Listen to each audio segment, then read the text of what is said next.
whiskey one.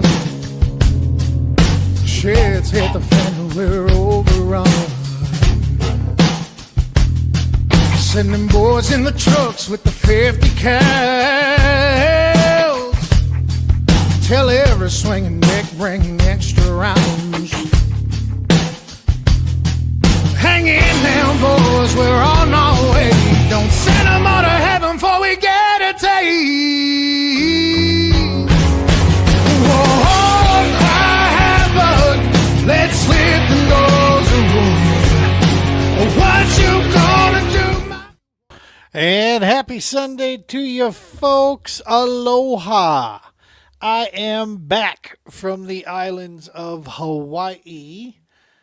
And let's see here. Yeah, how the heck are y'all doing, man? It's been a hot minute. I've had a very well needed and accepted vacation. I got to be honest, in the past probably 3-4 years, we go on vacations. My wife works her tail off, okay? She works her tail off. So when she wants to go on vacation, we go on vacation. And I have just not felt like I deserved it, right? I mean, when you do what I do for a living, I honestly am so grateful to be able to do the kind of work I do. And yeah, it's tiring. It wears you out, this and that. But in all honesty, how am I going to complain, right? So I normally don't feel like I deserve it. This last one here, I'm not going to lie. I was ready, man. A little worn out. Just mentally, physically was ready for it. So it was an awesome trip. We stayed in Maui is where we went this time. I had never been to Maui. So we went there. We've had a chance to check out several of the islands now over the past 8 years here. And it's been awesome. And still, I will say this though, hands down, Kauai is still my favorite. The least touristy out of all the islands. And hands down, it's just a little bit more laid back, a little bit more my speed for the kind of vacationing that my wife and I enjoy to do, man. It's where we like to just kind of get out and see the area and not, have to dump $130 for lunch out there, to be honest with you. Not for nothing, y'all. If you're going to go to any of the big name areas of Hawaii, be prepared. Set your budget high. I will say this though, the food on this trip was pretty awesome. Some of the places, great food, still not worth the price in my opinion, but there was a couple that, man, just top notch, food being served there. Had some macadamia nut, crusted ahi, and man, it was amazing. So yeah, awesome trip. Very glad, to have done that.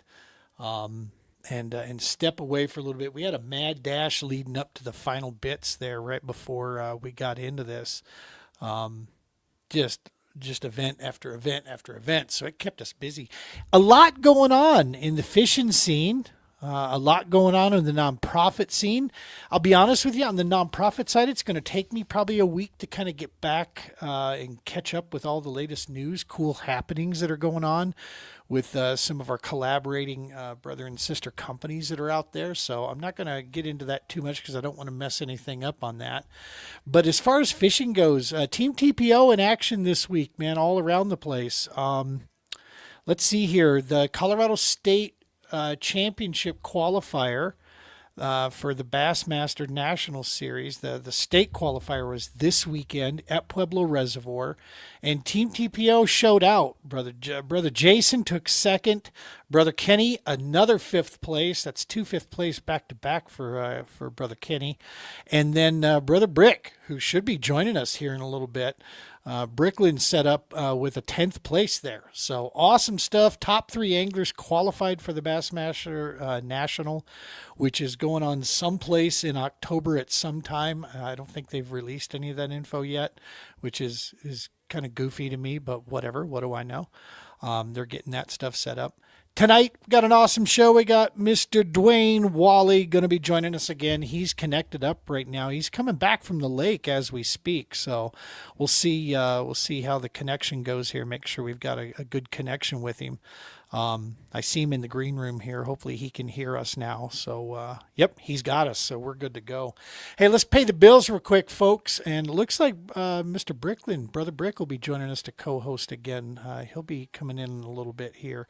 Let's go ahead and pay those bills. Every episode of Double S, you know the routine. Brought to you by the Romans Warrior Foundation. They are the mothership, Mr. Brian Romans, all the work he has done there with the foundation. Big year of some change and cool stuff going down this year. He'll be announcing that stuff further on. You'll see it right here on the Double S when it's coming through. But just more ways to keep healing coming to our brothers and sisters out there. Of course, probably the biggest section of that is the Global War on Terror's Wall of Remembrance.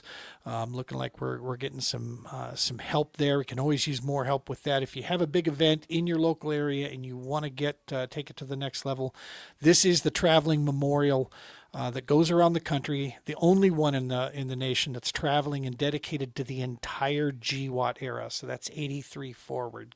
Get a hold of him at GWAT Wall.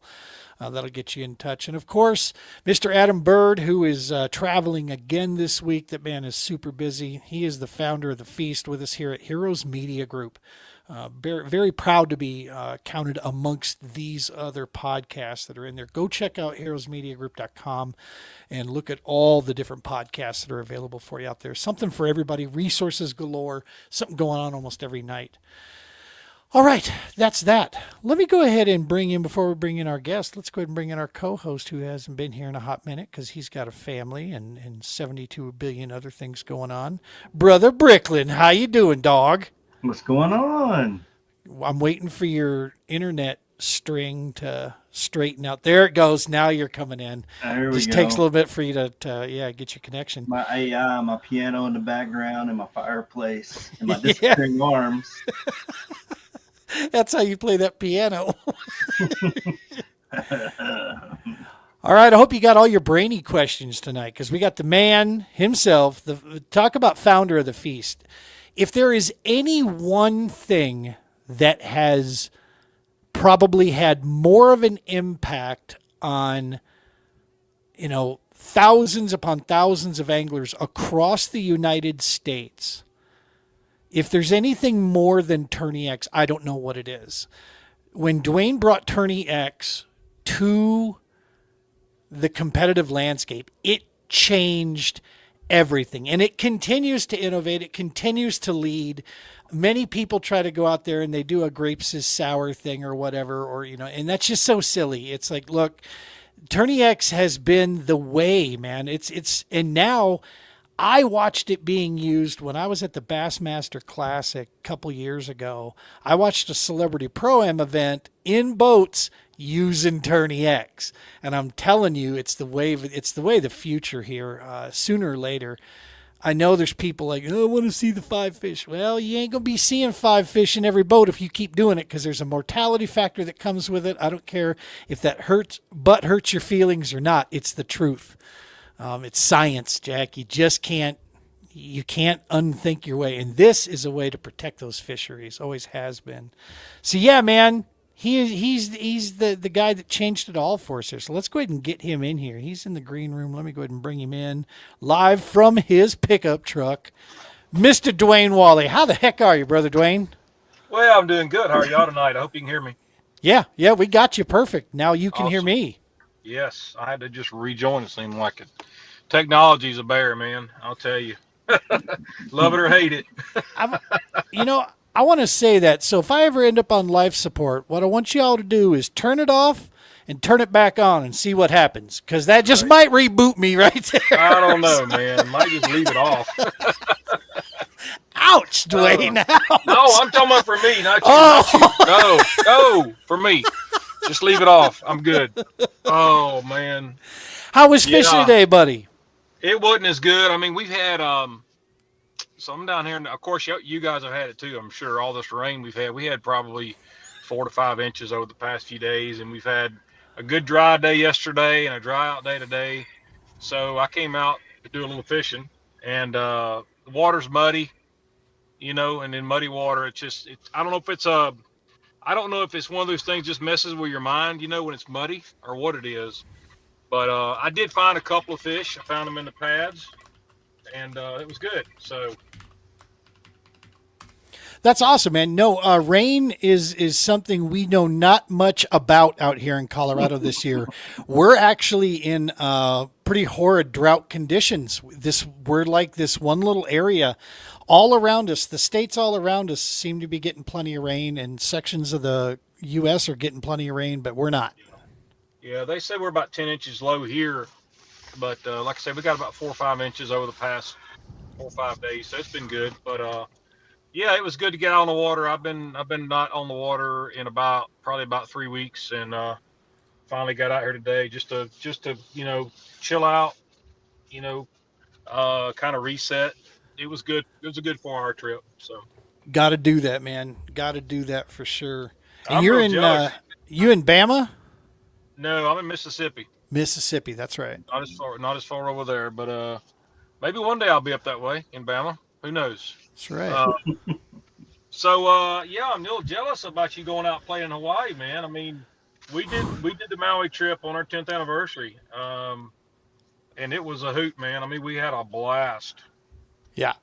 Yeah, it was Maui was super cool. There's no doubt about it. It a little more touristy than what I was hoping for, but hey, it's Hawaii, right? I wanted to ask you something. When you went over there, did you go to Lanai? Did y'all go that way?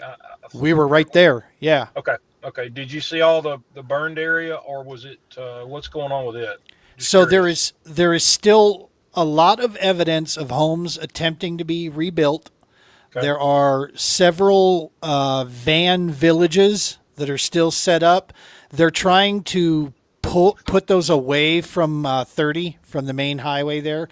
They're trying to kind of push them, and they're putting walls or big canvas up to try to, not show it as much, I guess. But they're still rebuilding. There's no question about it. That Lanai area was hit. It was pretty brutal. It looks like from what we could still see. That was horrid. Yeah, that's where we had our luau, and I don't know where you had yours at, but we had ours there. The old luau, the old Yes, Lanai. old one. Yes. That's where we were at. Same one. Oh, nice. Yeah. Good. Good. And Is oh the my bang, is the banyan tree still there, or did it burn up, or what? It's So still there? it's there. We heard that it got slightly damaged, but it's still there and it's coming back. We did not get a chance to go over to it directly. It was one of the things we were going to do on Friday. Friday we had a weird day, so Friday we had to check out at 10, right? 10 Hawaii time, and then our flight didn't leave the airport until 10:50 p.m. Holy And so cow. we were like, what the hell are we going to do for 12 hours. hours?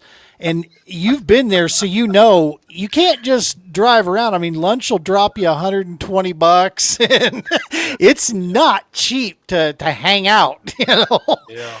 So we ended up, that was something we were going to do Friday, was go see that and spend some time walking around there. But we opted, Thursday night, we went ahead and opted. We found that we were able to switch flights for no cost. So we left at like 8:05 in the morning. And so, yeah, that put us back here at we got home, I guess, about 1 a.m. Colorado time is when we finally got back in. But, yeah, so we didn't get a chance to get by there. But no, it's beautiful. I got a chance to snorkel. Literally, I was this far away from sea turtles, 2 of them, 3 of them. They have no fear, dude. Y'all did that on your own. Y'all just went out and Yeah. found a place on the beach to do it, right? Because Yeah. it didn't look like it was very touristy where y'all went, correct? Yeah, we were staying at the Westin. There's a series of ocean villas that the Westin owns. They have north, south, and then another one. They own half the damn beach, it looks like, that runs up and down that coast. I'm like, wow, to have that kind of extra dough swinging around, that's like Brickland money right there. Yeah. I may look like I have a grand piano, but my arm I've seen that background before. It's a common decoration, I was yeah, gonna these say, days. I've got a house like that. Yeah, man, it's we just found a little section of the beach down there where there was not as many people. And we just plopped down there for a few hours and hung out on the beach. And yeah, I got a chance to. There's a lot of coral along that beachhead right there. And so I was checking out all the fish around the coral, and then I look up and like, whoa, like 4 foot from me is a little sea turtle, and he's just hanging out looking at me like, sup? Oh, And I was thinking like, okay, no touchy. I'm not touching you. You don't touch me. We're good. And yeah, he didn't even care about me. He was just snooping around. So that was kind of cool. so But not to make this a Hawaii podcast, but I'll tell you a little story about us going. It's kind of cool. So my mother-in-law, father-in-law, my wife's mom and dad, when they got married, one of their trips, anniversary trips or whatever it was to Hawaii, and they stayed at Kaanapali Beach Hotel, which is probably not too far from somewhere where you were at. yep, right there. It's one of the oldest hotels over there on that island. And it's still there, of course. But so that was cool. Then stayed in the same hotel 30 years later, which is kind of neat. Wow. So then my son got married 3 years ago, and they wanted to go to somewhere. Didn't know where they were going to go. We told them they wanted to go to the beach or do something like that. And I said, well, you could do two things. You can either go to Tampa. We could see you in Tampa and do that trip. They mentioned Costa Rica, but I didn't really want to send them to Costa Rica at the time. And Right. I said, well, we could do like a Tampa, Florida, somewhere down that way, or we could, let you guys go to Hawaii. And so we ended up sending them to the same hotel that we all stayed in. So the generations have stayed in this hotel 3 times, which is That kind of is cool. So that is so cool. yeah. So they enjoyed it. They took pictures, same place we took pictures, and all the luau stuff. They went like 3 weeks before the fire. Oh wow. Yes, yeah. But anyway, little short story. But we had a great time. They had a great time, and I'd like to go back. I like to go to Kauai, like you said. I think my wife said that's kind of a less touristy area. Way less touristy. That is our favorite. So I've been to the Big Island, I've been to Maui and Kauai now over the past 8 years. My wife has made these trips happen for us, Okay. and the only reason I want to go to Oahu is, of course, the Pearl Harbor. I want to go there, but the way we're talking about doing it is stay someplace else, fly over for a day, Oh, do the exhibit, spend the night, and then come back to the island. Because I can tell you the way the anxiety went up for me just with all the traffic. It was wall to wall traffic, and it's a funny thing that goes on in Maui. The last thing I'll say about it, about Maui, when you rent a car there, the speed limit, there isn't hardly any speed limit over 45. Most of it's 35, and not a single one of the residents honor that. So if you're in a rental car and you're 5 mile an hour over, be ready to get run over because it's no joke. There's two halves of the folks there that live there. One half loves the tourist. The other half absolutely hates the tourist. And you can see that. It's very prevalent. And it's like, yo, man, I'm just trying not to get a speeding ticket in a rental car, homie. I'm 5 over. You mind backing up so I can at least see your bumper? That'd be okay. that's right.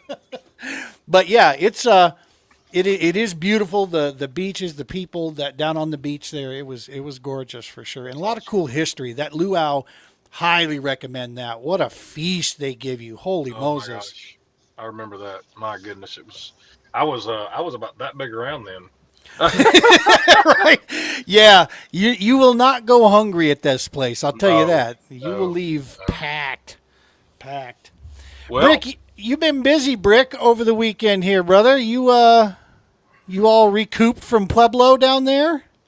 Yeah, I recouped pretty good. I mean, let me tell you, that tournament came down to whoever was going to catch the biggest fish at the end.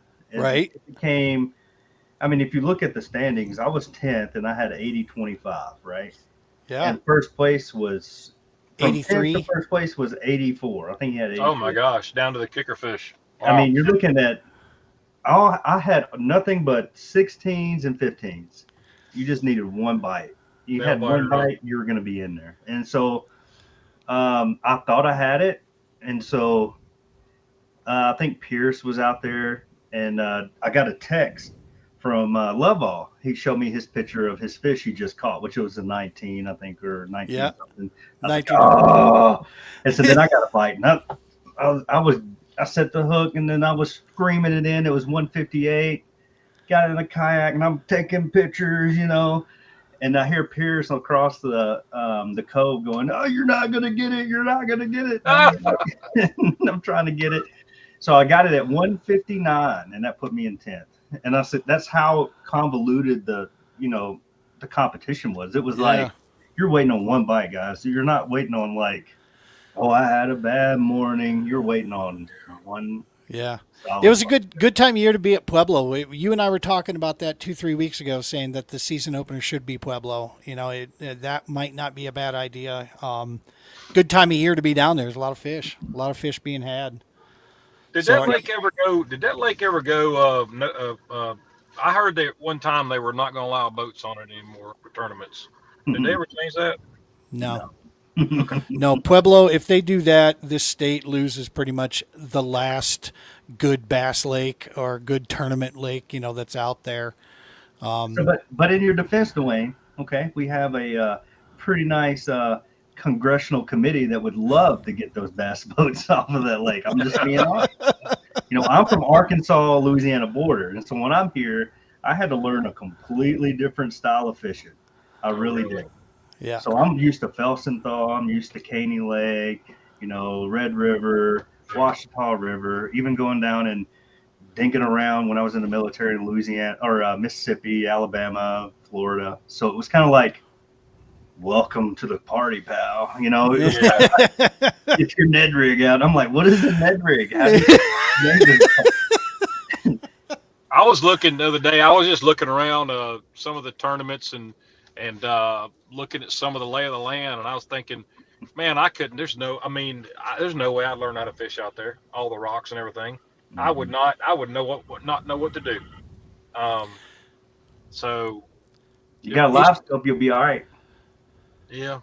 No, not really. I got the dang stuff, and I can't even use it. I don't have one, so I'm out. In the South, you can just beat the banks, and if you're on them, you own them. And then if you have somebody out there that finds them with the live scope, they do really well. But I mean, it's kind of a flip flop. You have once you find the group, the wolf pack, you're gonna be all right.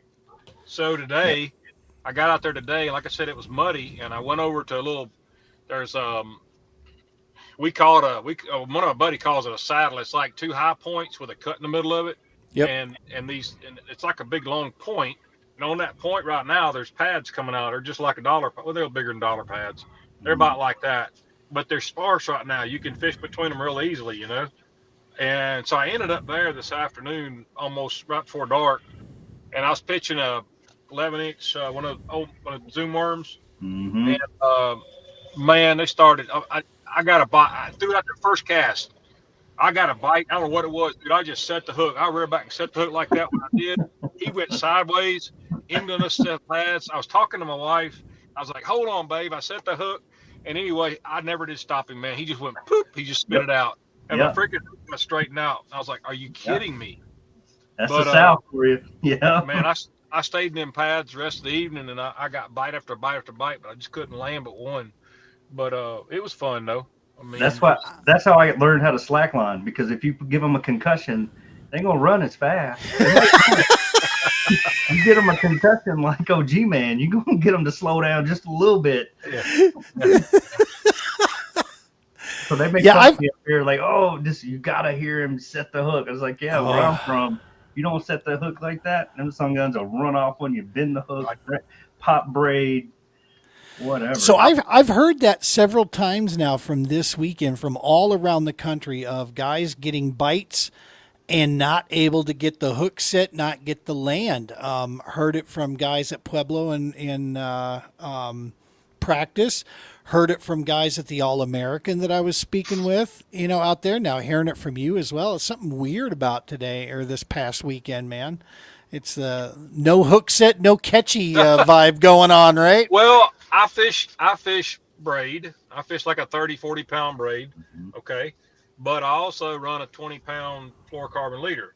Yep. You know, and I just put a uni knot in it. Works. I've never, knock on wood, broken the uni knot. It's always that fluorocarbon will snap on me. It's Yeah. like it doesn't have.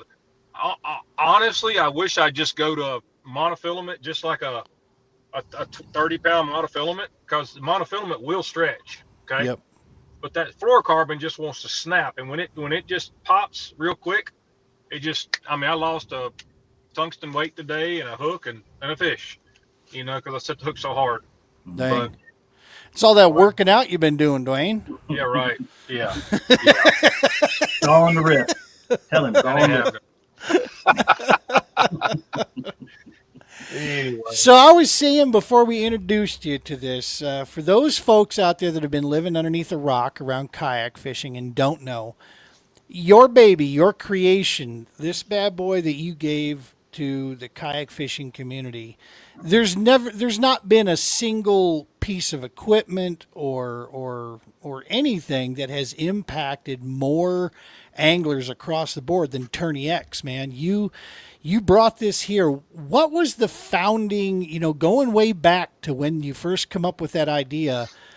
This isn't what you do for a living, right? I mean, this is something you've always been obviously an avid angler, and then you apparently, what led you to saying, you know what? I'm going to shake up the world. I'm going to drop this bad boy on everybody. To be honest with you, Gene, it's not like something I thought would ever be a earth-shattering deal. To go back, I'm actually a maintenance electrician. I've been doing electrical work for over 40 years. And I work in a plant now. I've been at that plant for almost 28 years.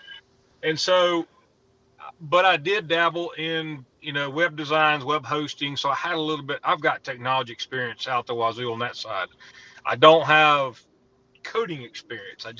I never could seem to grasp the coding part. So I have somebody else that does that for me. However, like I said, it was back in 2014. Me and a buddy of mine, we just got into kayak fishing, and we were fishing on this lake, and I don't know, it was just an idea. It was like, how would we run tournaments in a kayak? Because you don't have a live well, you don't have this, you don't have that.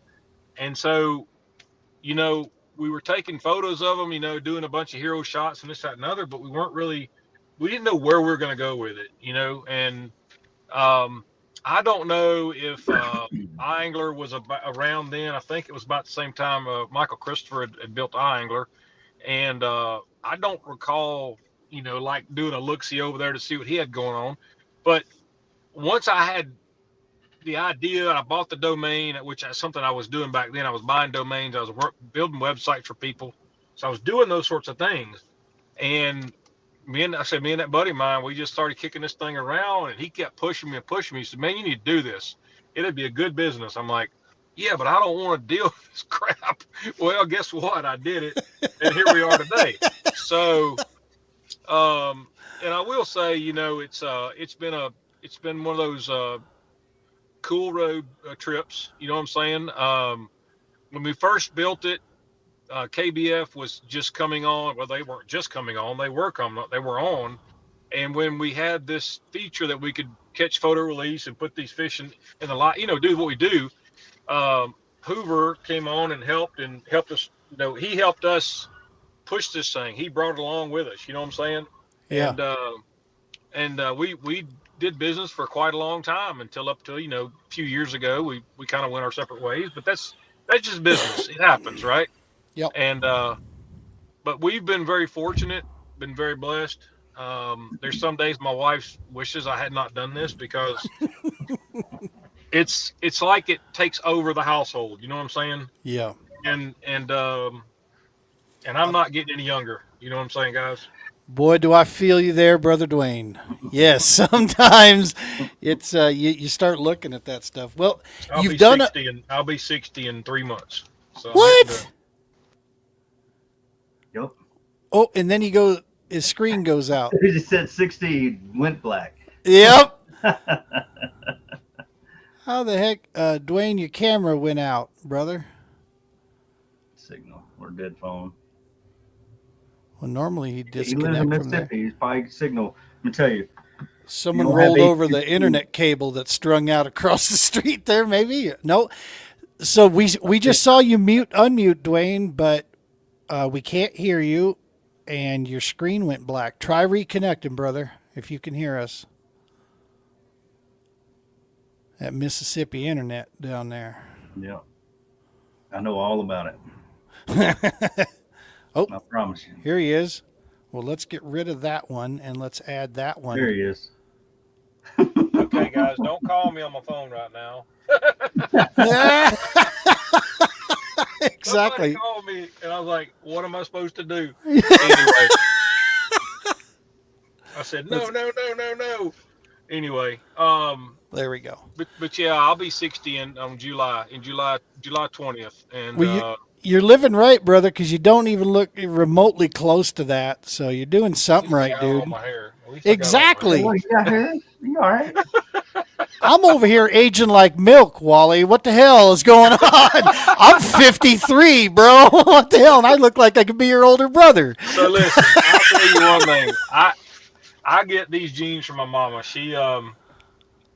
I love her to death. She passed away a month ago at 86, and it has been probably one of the worst months I've had in my life. So these just like after this fishing trip tonight, I would call her.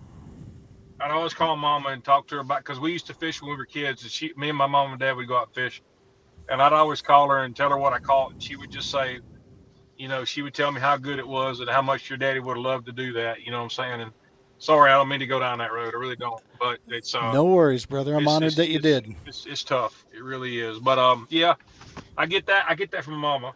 She if you looked at her, you swear she was like 70, but she was 80, almost 90. So Wow. yeah. That's the hunt. That's the hunt. Hunts. That's my mama's side of the family, and they didn't age. Yeah. My wife's side is very similar to that. Her mother looks about 20 years younger than what she is, for sure.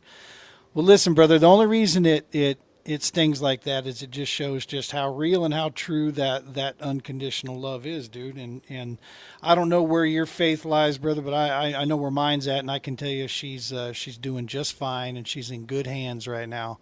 And she's watching you. There ain't no doubt about that. She wants to know about that fishing trip. Yeah, her and daddy are having fun right now. That's all I can say. Heck yeah. So, but anyway. Yes, sir. So let's talk about TourneyX. Yes, sir. So we got some cool things coming. So tomorrow tonight we're gonna do a push tonight with some. Last year we had this cheating aspect where people were cheating and taking pictures and manipulating pictures and all this stuff. Well, Yep. I'm not gonna say we got it 100%, but we do have some stuff we're working with that directors can now see the XF data if it's been changed or manipulated or whatever. We can see that on the back end, and the judges and the directors will actually get to see a little. It'll give you an alert. So one thing I want to tell all you anglers, if you're listening tonight, don't rotate your pictures, don't resize your pictures. Don't do anything in your photos. Take your photos and get them into us as quick as possible, just as they are. Okay. Perfect. Make sure you have your permissions are turned on. You can take your pictures in your regular phone. You can take your pictures inside our app. Either way. I personally would rather you do it in the app because I know that I'm going to get your location and everything's going to be great. We can't manipulate your GPS because you're outside of our app. Okay. So you're doing that on your own. You're taking that responsibility on your own. So if you call your director and you don't have a GPS location and they want to disqualify your fish and you took it outside of our app, there's nothing we can do about that. Okay. So just think about that before you take your photos. Yeah. Yeah, and there's, like you and I have spoken about this offline before, Dwayne. I mean, no matter what people do out there, no matter what technology does, nothing can change or really beat that whole knowing who you're fishing with type thing, And we do, there's a couple big organizations that have 80, 90 people, and that's tough for those directors to be able to do that, for sure. But, I mean, let's be honest. The majority of the kayak game is that 30, 40 range, maybe 20 to 40 range. Yep. 25 to 45. Yeah, and clubs get to know each other, right? And anglers, watching watching each other. We're keeping each other honest, man. There's nothing wrong with that, and that's one of the rules that I hear people complain about in Bassmaster all the time, but I think it's absolutely the most perfect rule, and that is if you're an angler, you witness a guy or another angler purposely or breaking a rule of some kind, it's on you, or to report that. At least let it be known that, hey man, I did see this. I actually love that rule because it keeps us all on the same playing field personally. And I love the fact that, I guess, hey, I don't know if he did anything or said anything, but I just want you to know I witnessed this today. And I always try to give guys the benefit of the doubt, right? Like if I see somebody go past a buoy they shouldn't or whatever, and I'm right there with them, I'm usually like, hey brother, yeah, you got to get out of there. You got to come back out. Now, if they tell me to go pound sand or whatever, it's like, cool, that's on you, dog. I'm off, I'm good. But I try to do my best to help somebody out. Well, that happened up there on the Susquehanna River, when, and all that, man, that last year, that was a freaking mess, guys. When, that guy's up there and he's on the other side of that marker and he's fishing too close to a dam or too close to where the water comes over, all those things. And somebody said, hey, you're not supposed to be up there. Well, you need to take that as a warning that either you need to come back over and nothing will be said, you know what I'm saying? Or, if you stay over there, then of course it's going to get reported. Yeah. And you're going to have to pay the price. So at the very least, come back, call the tournament director. You should have their number with you. I mean, every angler should have the TD's, number right in their cell phone. And just hit them up and say, hey, this situation, what exactly, did I miss something?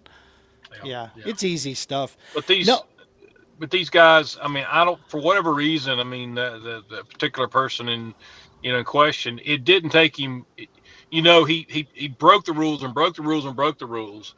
And then he did what he did by taking photos of a cutout kayak in the back of a boat. You know what I'm saying?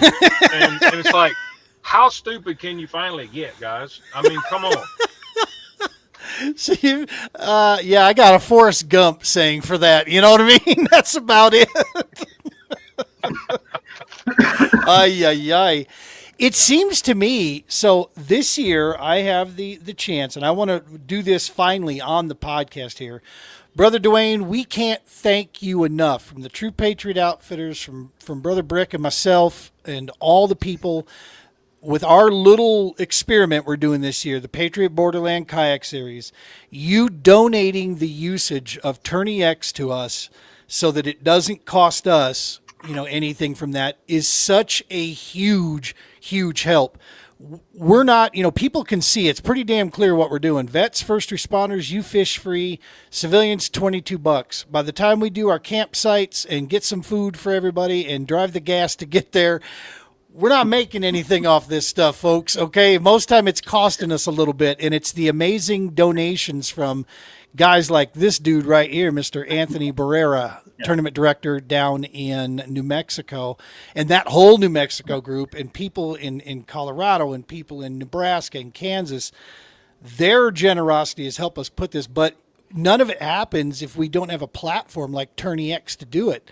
Dude, it's more than a tournament app. That TourneyX keeps me sane, so I know exactly who's there, who isn't, and it was such a huge logistics help for us to have that. Without it, I was sitting there going, dang, what the hell are we going to do if we don't have TourneyX on this thing? I don't know what the hell we're going to do.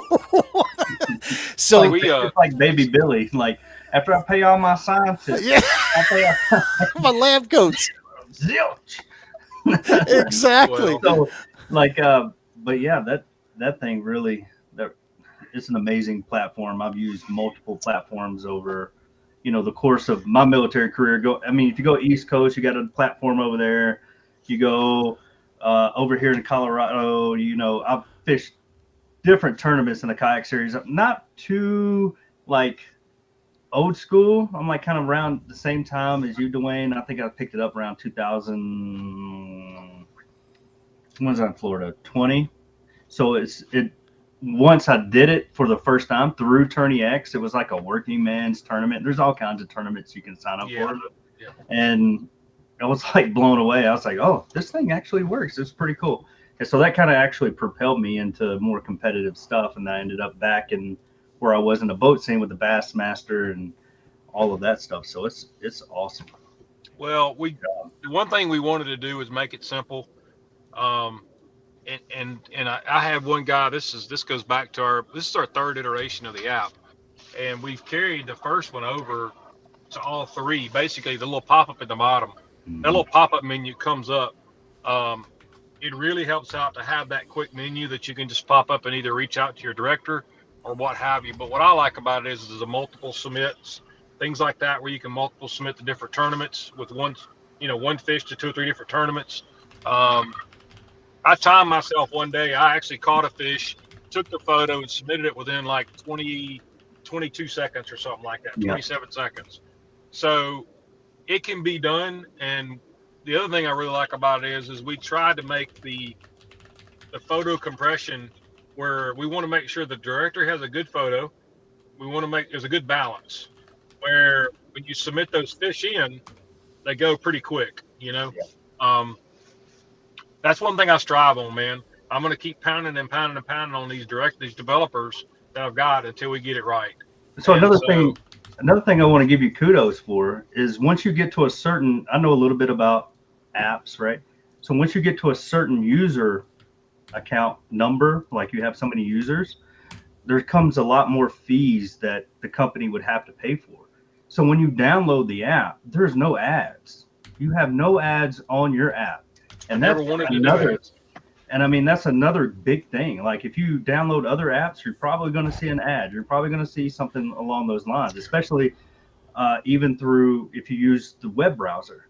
And so what is great about TourneyX from my perspective is whenever I log in, like there's not all these, it's what I want to look for. And if it's not there, I can put it in the search bar and I can go directly where I want to go and do what I want to do. And I can be done and go focus on other things I got to do during the day. So that was big props because I know that once you hit a certain user account number, there's a lot more fees and associations and insurance capabilities and stuff like that. So kudos to you guys. I appreciate it. Yeah. One thing that we kind of told ourselves that you got these anglers out here, you guys are fishing out. I mean, I'm an angler too. I fish tournaments as well.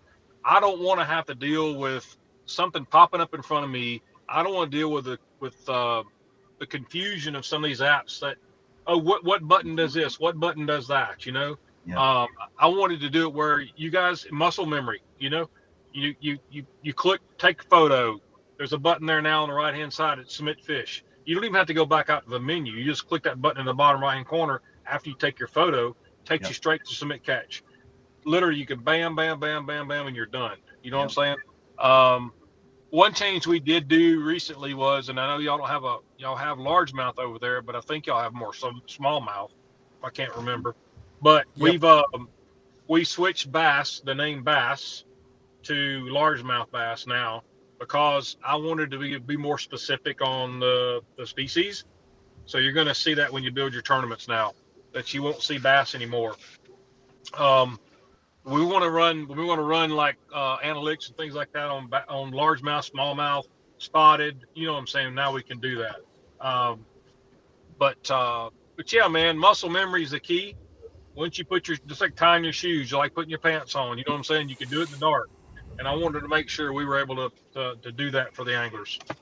Ever since I've seen it and been involved with it for the last 3-4 years, each iteration, each time it comes through there, it just keeps getting cleaner and cleaner. That's one of the things I've noticed is you're listening to the anglers, you're taking feedback from the tournament directors, but yet it's not getting fluffy, right? It's not getting too much fat on the outside and ruining what's going on. It's staying true. And to me, it just seems like it's getting easier and easier, man, going through. And so, yeah, it's been, it's still, like I said, it from tournament directors to anglers having a free option to sign up on the thing. I didn't even know that until this year, to be honest with you. Straightforward, I thought that it was a $30 a year thing. And when I found out that, no, you can actually just create an account for free. And I'm like, No shit. Okay. Yeah. That's even cooler. Yeah, Because there's some guys that don't want to track, they might once or twice a year jump in. I like being able to track the history and see, what you did that year and such. Yeah. So yeah, it's $30 a year. You can't even, there's nothing out there that's cheap anymore. yeah. No, and I It mean, just- like if you get into, if you're not really in competitive, you can earn badges through the app. Like, I mean, I was a road warrior because I've been to all these different states and, like my biggest fit. I mean, there's different things for everybody. That was the first badge I got because I was traveling with the All-American all over the place, right? So, yeah. Well, we certainly appreciate all the support you guys have given us and all the directors. I think we've got a little over 1,400 directors total over the years. Wow. Now that's not what we have that are actually using it. We ran some numbers last year, and I think of the 100,000 users that we have, we got about 25,000 that are using it consistently every year over the past 5 years. So that's a pretty good number. That's 25%, 30%. So That's huge. So if you're allowed to say this, I've been saying this since the MLF introduced the catchway release format. Then when I saw the catch photo release format, I'm like, this is how they do it. This is how they could get this done. Do you think we're going to see, because we're seeing more and more local bass clubs that are starting to go to it. I know the state of Colorado would be damn happy if all the bass and those clubs went to this type of thing. But do you think we're going to see that? Is it because I saw it at the Pro-Am at the Classic, man. That was super, super cool. Where the Pro-Am guys were using TourneyX up there. Are we going to see something like that, you think, down the line? it's hard to say, Gene. It really is. I've been saying it for years. Everything's going to go this way, but it's really tough because traditionally, it's a catch, bring your fish in and weigh them and release them. You know what I'm saying? Yep. And listen, kudos to Bassmasters for what they do and how I've seen it behind the scenes. I don't know if you've ever seen it, how they take care of those fish.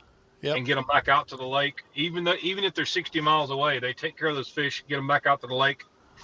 They do an excellent job. They really do. And I've always said one thing about TourneyX versus all the others. It's an option. Yeah. It's not. I won't ever push somebody to use TourneyX. Okay, but it is an option. I think it's the only thing that we can do in the kayak industry. Yep. Whether it's with us or another app or whatever, you just got to choose which app you like best. Yeah. Of course, I hope you choose ours, but it's just like going to Walmart, just like going to Kroger, just like going anywhere else. We're going to shop where we shop at. Yep. We're gonna be loyal to who we're loyal to. I just want people to know out there that I'm on the end of this phone right here. Anytime you need me, you're going to call me. I'm going to answer it. Okay. Love it. And I'm going to help you get through whatever problems you got. I'm an angler just like you are. I have the feelings that you have. I listen to what you're telling me to do, what not to do. I put myself in your position when I'm on the water. Yep. When I'm building an app or updating the app, I want to make sure that it's easy, quick, seamless, and efficient. Love it. So appreciate you guys so much. Love it, dude. Love it. And we appreciate you, brother. Like I said, Patriot Borderland Kayak Series, we're setting that up. We got Milford Lake coming up into this month, and then we got a couple more we're going down. Going to have a special one, two special ones at the end of the season. We're going to skip July, I think, just because it's wicked hot that time of the month out here, or that time of the year. But, yeah, we got a couple great ones there, and we'll be using TourneyX that whole time there. So I think we've got, 1, 2, 3, 4 more to go. 4 more is what we have for our test season this year to see how it goes. And if things work out, who knows? Maybe we might do something next year, a little bit more official. We'll see. At the very least, we know that this has worked on that first when New Mexico showed out. But well, this is awesome, dude. I appreciate this. What are your thoughts, if you have any, Dwayne, on this world championship thing that they're trying to do? They're going to bring MLF and Bass together, top anglers from all the, around the country. I'll be honest, I don't pay that close attention to the pro stuff anymore. I just don't. I got tired of the Ford Chevy thing going on. And I understand maybe a little bit too much behind the curtains. So it's now I'm to the point of like, no, that's cool. There's anglers there that I dig. I still think Jacob Wheeler is, hands down the most dynamic angler on the planet right now. I just really do. I think the guy can fish anywhere. I think he'd catch 5 fish in your bathtub. He's that skilled, and it doesn't matter where he's at. But how do you see it going down, and what are your thoughts about this? I mean, could this help the sport in the way I think it could? Because quite frankly, I think it needs that joining of these two actually showing that they can play nice together. Look, I'll go back and I didn't even know this even happened. That's how far away I'm from it. But I'm gonna set 30,000 feet and look down. I remember the days when one was stealing from the other. Okay. I remember when all the anglers fished Bassmasters and that's what they fished. Okay. I remember when, MLF wasn't really MLF. It was, whatever it was, you know what I'm saying? And it came to go as MLF. And then they were using dollar figures to steal people over to come fish MLF, and they were paying them and you know what I'm saying? Yep. So listen, it's a business. I don't care how you do it. It's a business. I don't watch MLF. I watch Bassmasters when I watch stuff. Yep. So I can't really speak a whole lot on MLF. I can't. I do know one thing I'm seeing in Bassmasters is these younger kids. Now I will go on the record on the forward facing sonar, and I'll go ahead and tell you my story about this.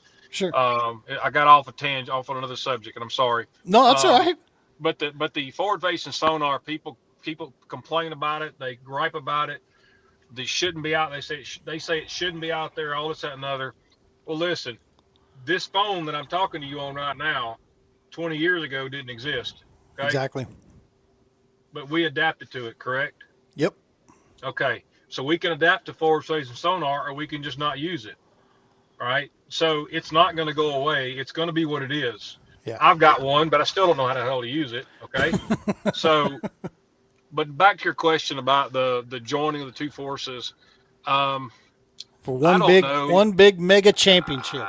I don't know if it's going to be a good thing or not. I really don't. I can't comment on it because they're two completely different entities. Okay, you got catch, weigh, release, multiple fish. You know what I'm saying? Yep. Jacob Wheeler just runs away with it every year. You know what I'm saying? And so. But if you look at bass, it's always somebody different, which is kind of cool, right? Yep. You got these young kids coming in, they're smoking these older guys. Yes, they're using forward-facing sonar, yep. but then you've got. So I don't know how they're going to play together. I don't know.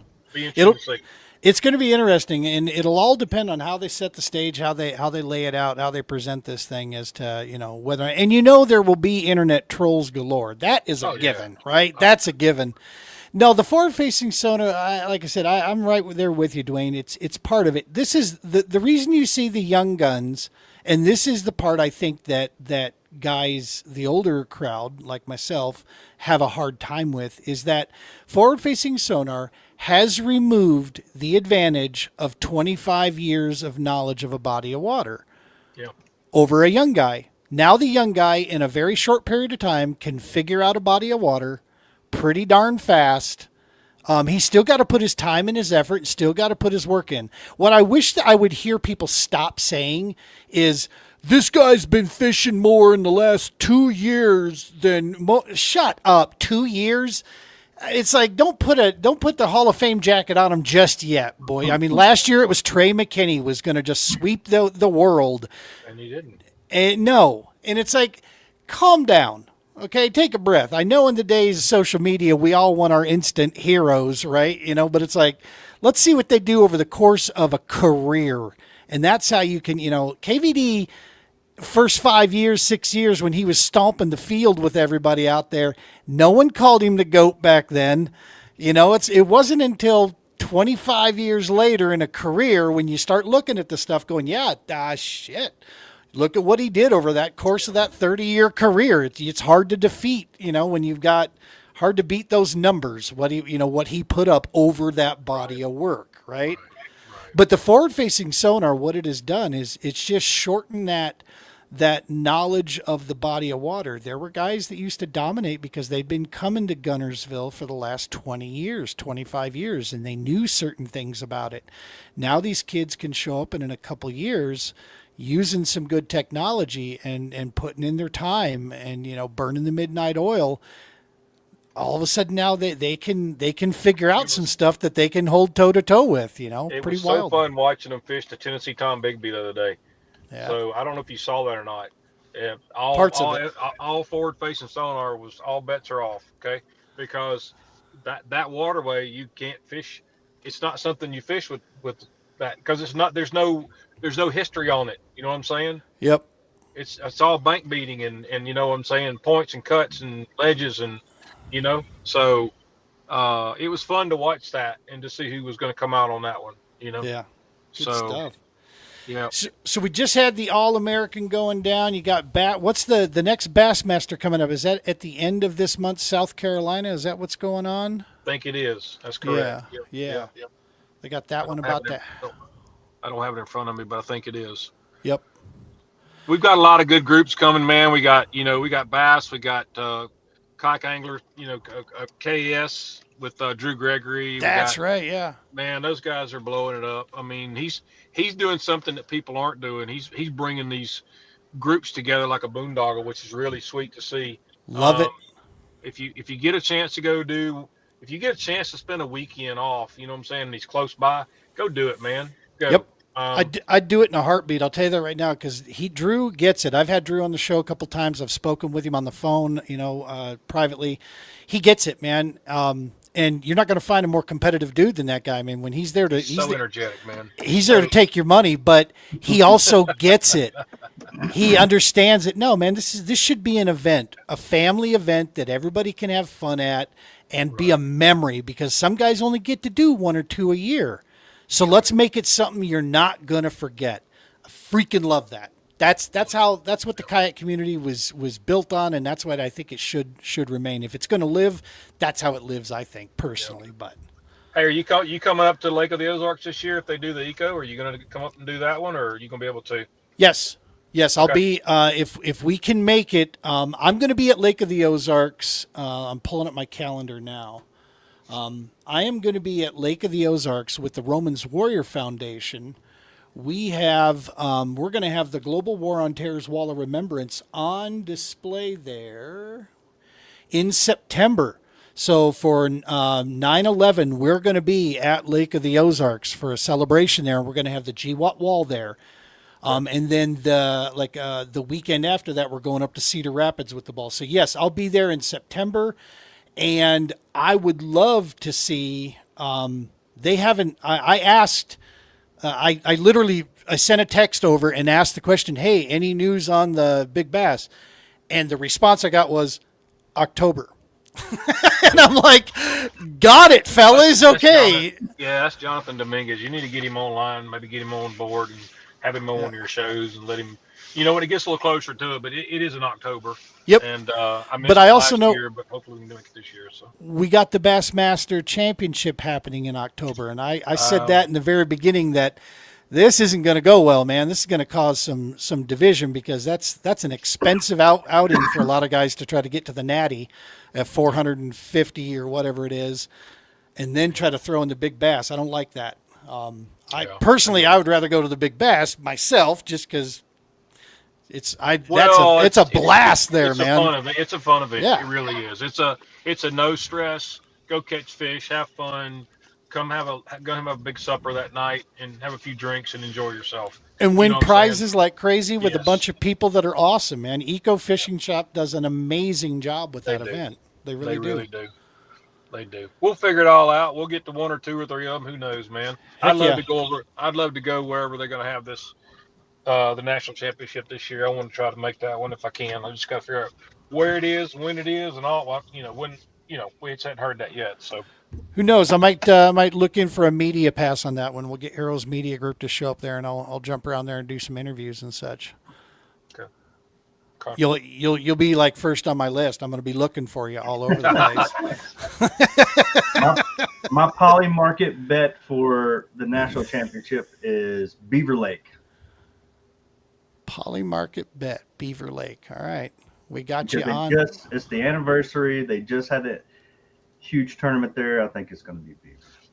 That's just me just taking a shot in the dark. Well, inside information. I think I know where it is, but I can't say. It's good to be in the know, Dwayne. It's good to be in the know. Not really. Just tell me if I need to go ahead and just cancel my bet. I can't say anything. No, we're not gonna push you. Don't worry. We won't try to break you with Oh no, man. bourbon or whiskey or anything like that. I mean, if I had an address in my DMs, I wouldn't send you a case of scotch or anything, buddy. Oh my gosh! Call me afterwards. Call me back. No. All right, brother. Well, listen, we can't thank you enough. Appreciate you taking time out of your evening here. You go spend some time with your beautiful wife there, and we're looking forward to seeing you more out there. And like I said, we'll continue to keep the fires going here and directing folks and see if we can get more and more people signed up with TourneyX and keep it rolling. Appreciate that. Thank you, guys. Yeah, just tag us if you can and talk about us when you're out and about and let people know what we're doing and how we're doing it. And we'd love to try to get them involved. So we will, brother. Okay, for sure. Thank you so much. Appreciate you, Dwayne. You take care. All right, guys. All right. Bye.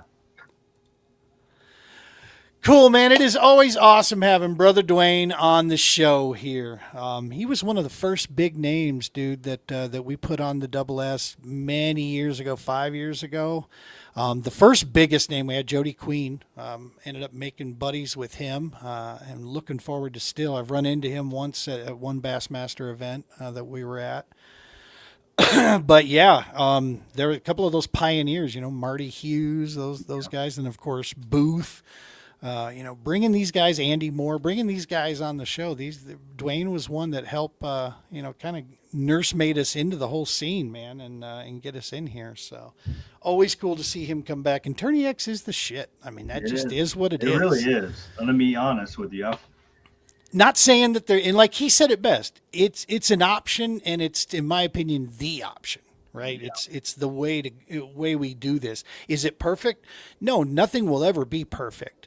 But there's no problems with it. It works. And if there is a problem, if something odd shows up, dude, they are Johnny on the spot. Dwayne gets on it, and it's Dwayne that's directing his team of coding nerds behind the scene to get it figured out, right? This is great leadership. I mean, he knows so much about his craft. Well, it's not even it's just like his baby. It's not his main job. So if he takes that much care and attentiveness to it, and he knows before that was one of the questions like I wanted to ask him, was about that cheating scandal. And I didn't even have to ask it. He was like, here, because of this, we did this and this and this and this. Yep.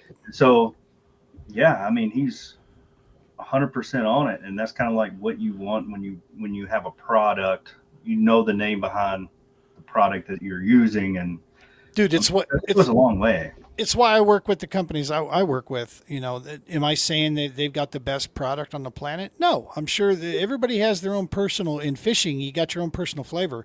But what I can tell you that is undisputable is that the people behind the organizations that I work with, Amped Outdoors, Vicious, Eagle Claw, New Canoe, these people that are behind these organizations are some of the best human beings that are there not just for a bottom line. They're there to do good business. They care about you as a customer, and they'll do what it takes. Can you get cheaper? Yep. Can you get more expensive? Yep. But I stick with these, and I need these companies to take care of us, because that's one thing I don't have time to worry about is, do I have enough or good enough fishing line? Do I have the right batteries in the kayak? I don't have time to mess with that, and I don't. I buy these things, I get these things, we set them in place, and I forget about it. And if there is an issue, those guys take care of me. That's what Dwayne does with TourneyX, man. Yeah. Hey, big shout out, Jason. Love all tuning in for the show tonight. I know you're driving, brother. I think you're driving. Either way, thank you very much, dude, for timing in with us here. I wish I would have sent you the picture he sent me of his fish. Oh, he sent it to me too. Don't worry. Yeah, Like, big old grip and grin. oh, dadgummit. Yeah, big old grip and grin. Matter of I was fact, coming for him and Kenny. I was trying to take them both out. I told him that at the weigh-in. I was gunning for you guys, and then Jason went on the way to the weigh-in. He was like, "You know what? How much you got?" I was like, I already knew it was going downhill then. I was like, dadgummit. let's see here. We're going to download this first. Do I have it? Yeah, there it is. Then I'm going to share it up to social. Okay, I'm going to see if I can pull this thing up here. And so if you're still watching, Jason, you're getting a carrot in your kayak next tournament. You're getting a carrot. It's only because I love him that I'm not going to put up that carrot picture I have of him. He's going to get a carrot rolling around in his stuff in the back. And he's going to be like, what is it? It's a carrot. That's the picture. Yeah, there's the picture. That's what he sent me right at the end of the tournament. And I was like, Dad, gummit. That's what I needed. That's the fish to win or get. That's what you needed. Just a fish that size, you would have been in the top 3. That's how close it was. It was like even the people behind me that finished, 11th and on, they were looking for a fish what Jason caught. Yeah. And so if they would have got that fish, that's good on him. I'm so happy for him. Dude, and when I was talking about guys that could catch fish out of your bathtub, Loveall's another one. Yes. Jason. Look, if he could go out on a piece of ice and catch huge trout through a little circle, which I still don't understand. This is why you and I hang out so much, because both of us over here like, what? Like, can you get the big fish out of the hole? Oh, yeah, you can pull it out of bird. I'm like, gummit. I love that guy. He's awesome. Yeah, Loveall is he is for those folks who don't know, if you're coming in, don't let that perfect little grin, crest smile of his that should be on TV. Don't let that fool you. He's gonna take your money, sucker. He's taking your money. Yes, money with a smile too.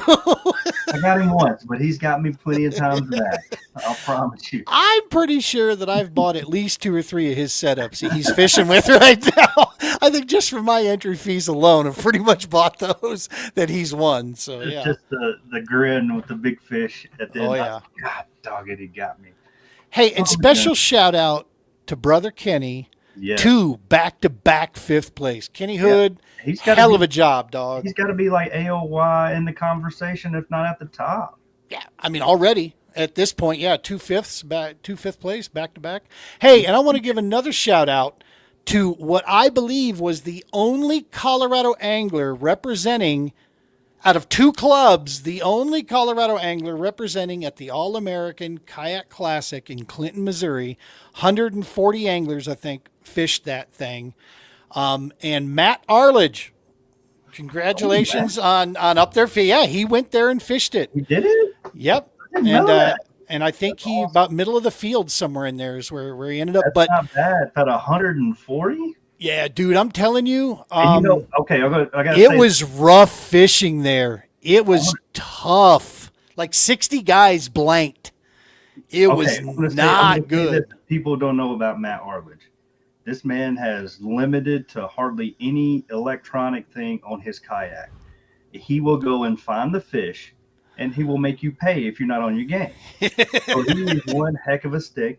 And congratulations, man, out of 140. And I mean, I would say, you're doing your thing, but those guys had a little bit of an advantage on it. And you showed up and showed out. So that's all you can ask for. That's amazing. Dude, you go to Truman, yeah. I mean, that's backyard for a lot of these guys. But here's the thing. There were a couple big names in there, and I love these guys, so I'm not going to throw out names or whatever, because those events are hard to swallow. When you're in your backyard and you still blank, and these guys, a couple that I saw that blank, don't blank ever. And so it was tough fishing, dude. It was hard conditions there for whatever reason. I think there was some fluctuating water going on. I think that's really what put them in a funk. And when that fluctuating water goes, that those stripers and everything starts to just annihilate the bait fish, and that just makes things goofy. But Yeah, if you guys I caught haven't them, seen that, so I was kind of like wondering where it was, and then hear that Yep. he went up there and did that well. I was like, oh, yeah, okay, good job, Matt. Like, for sure. hopefully you don't come to any more tournaments, so you don't beat me all the way. That's right. But like what you said about him is what makes it so fun to beat him too. Yeah, I mean, you just absolutely want to beat Arledge any chance you can get. He's coming for your head. He's coming. Hey, I'm going to switch gears here real quick because I'm looking in the green room and we have my man is joining us here. We're going to switch gears a little bit. We have United States Marine Corps vet, and I'm telling you right now, take this old cat's opinion on this. And I'm not going to give a resume about myself on how I know these things, but just trust me. If you know me, you understand this. This guy is next level talent. Now, a lot of the folks that watch our show probably are definitely more, outlaw country, this or that, whatever. But I'm telling you, if you want to see veteran represented in a hip hop scene that is like not your run of the mill mess, not the guy, because I can't stand most of the stuff I hear today. I really can't. And this dude is next level. He's joining us here tonight. He's stopping in because he's got some cool stuff to announce. His next album is going to be dropping here. It looks like June. I will let him fill in the blanks here. Let's bring in back to the stage. He's been with us before. We're bringing Theory here into the studio. What's up, brother? What up? How you doing, man? I'm fantastic. How are you doing? I've had a couple days to get back off vacation, so I'm back in the routine again. I was changing the oil, went to the grocery store. Yeah, I'm ready to go. Let's do this. I had to off right. Exactly. I had to reload with some good food. I've been eating out. I mean, eating out good, but still eating out all week on vacation. So yeah, body's like, okay, dog, get some veggies and fruit back. Let's go. Normal stuff, yeah. I think I put on like 4 Maui pounds, I think is what I put on this last week. I wish I could gain weight. I can't gain weight to save my life. Dude, yeah. That'll change. Don't worry. it happens. I'm pushing 40 now. I'm about to be 38 this year, so I'm sure when I hit 40 it'll probably full stop. Oh, yeah. Yep. Because I used to be able to change the remote and burn like 2,200 calories. You know what I mean? I mean, just from that right there would burn off a day's meal, but not anymore. What was that Spider-Man movie where he's like stopping the train? Yeah. Runs off the track. Yeah. It's going to be like. Yeah. I'm fully expecting that. So. That's right. So I'm going to see if I can get this. I was going to put the post up here. I think I can try that. Yeah, let's see if that works. We're going to share screen, bada bing right there, and share that. Let me go full screen with it. It's still a little small. That's good. That's a pretty sick label cover. Dude, I'm telling you, talk to us about this, Theory. What's going on here? Yeah, so that's my second installment in the story. So I created this like sci-fi kind of story with my music. I am obsessed with space. I love space. I think it's fascinating, and it's just really cool to learn about and see. And so I can't get it right. Go ahead. You're good. I'm over here fucking around with stuff. I don't need to be big for this. No, I have this project, Crash Landing, that's coming out June 13th. I just recently announced it for release. That is a project that I've been working on for a little while. So the first installment of the story came out in 2022 when I released my Me Against the World album. And the concept behind this is kind of like a double entendre with me being so long story short, I had the first two albums I had ever put out, I had not really found my sound, my flow, and I was kind of still new in making music. And then I dropped my third album, which was Me Against the World, and um, that's where I started this space story. And or I'm sorry, my third album was Look at Me Now. And then that's where I really found my sound, and I feel like I got to really showcase my talent. And so I felt like I was on top of the world with that album. And uh Me Against the World was my next project, my next album that I had dropped, and that's where I started the story with space. And because I felt like I was on top of the world, a metaphor for that would be I'm above the clouds, right? I'm in space, I'm on cloud nine. So the concept of the story was I was in this spaceship by myself, floating in deep space, and Earth had sent me a bunch of hate, like transmissions, like just all the stuff that I heard when I first started doing music. Oh, you're 30, you need to be, fucking working a regular job and taking care of your family. It's like I'm still doing that, but I make music also. And oh well, you're white in a predominantly black art form, and blah blah. It's like it's 2026 now, nobody cares about that. But um the idea was, because I was getting all this hate over the years, I used that in the form of transmissions. And I was like, you know what, I'm tired of this, I got something to say. So I would send transmissions back to Earth in response to that, and that was in the form of each song on the album. And at the end of the album, well, throughout the album, I'm sending so many transmissions back and forth with Earth that it starts to overload the like the ship's mainframe, and the artificial intelligence in the ship, programmed in the ship, his name's Eli, voiced by my good friend and partner in rhyme, as we call each other, Berserk. And he essentially the AI malfunctions, and it causes the ship to go haywire, and it starts to just blow up, and stuff starts going crazy. And so the end of Me Against the World is me just screaming as the ship is starting to crash land, and he tells me I'm about to crash land back down to Earth. And I was like, no, I don't want to be back there, blah blah blah blah. And so the end of that album ends with me screaming, just top of my lungs, full guttural scream. And this album, now 4 years later, well, 3.5 years later, I'm releasing it, and it's carrying on from like the very first thing that you hear in the intro song of this album is me continuing that scream and fading it in. And Good shit. It starts like from that moment. And so this Crash Landing album has been quite a while in the works, and I'm very excited. It's the first project that I'm ever putting out where I own 100% of everything from beats. I record, mix, master all my own music here in my home studio anyways. I've been doing that for years. But I've never put out a project where I own 100% or have produced every single beat on the album. So I'm very excited about that. It opens up so many doors for me for like marketing. It opens up a lot of doors for me for, different types of advertising. And Super just, cool. yeah, the overall freedom of what I have to be able to do with this project.